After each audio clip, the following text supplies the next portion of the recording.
After drunken partying the previous evening, university student Teresa Gelbman, nicknamed Tree, wakes up on her birthday in the dorm room of her classmate Carter.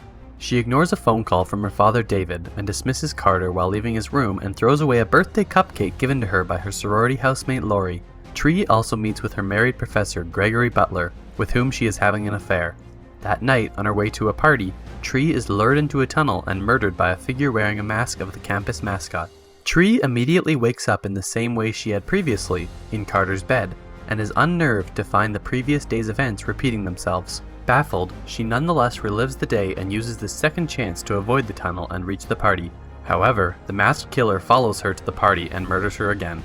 Tree again wakes up in Carter's bed, realizes that she is in a time loop, and barricades herself in her room to avoid death. The killer, however, is already hiding there and slays her a third time. Upon waking up, Tree tells her story to Carter. He suggests taking advantage of the loop to identify her killer. She spends the next several iterations trailing people she considers suspects and getting killed each time. After waking from a loop where she is bludgeoned, Tree faints and awakens in the campus hospital. Her body shows evidence of recovery from multiple traumatic injuries, indicating that she has retained physical damage from her previous deaths. Shortly after escaping from the hospital, Tree is pursued and killed again. Waking up in Carter's bed again, Tree convinces Carter of her predicament by demonstrating her knowledge of the day's events. Tree admits to having a tremendous case of self-loathing, particularly for pushing away her father after the death of her mother years ago. Later, Tree sees a local news report on John Toombs, a serial killer being held at the campus hospital.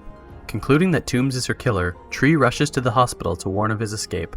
Toombs breaks free and nearly kills Tree, but Carter follows and rescues her. Toombs kills Carter before chasing Tree to a nearby bell tower, where she subdues him with a crowbar. Realizing that Carter will remain dead if she ends the loop, Tree hangs herself. Believing she has solved her murder, Tree is happier and more relaxed during the next loop.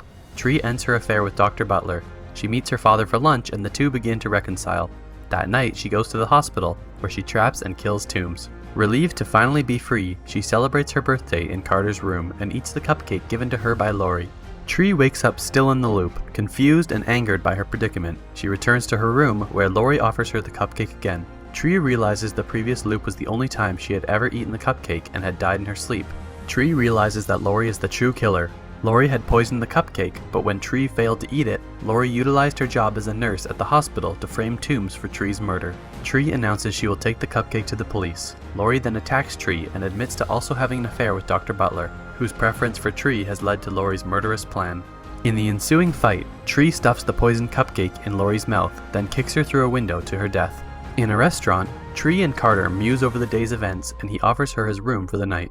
The next day, as a result of a prank played by Carter, Tree wakes up believing she is still in the time loop, but Carter quickly reveals it is the next day at last. Tree is too relieved to be angry at him, and the two kiss.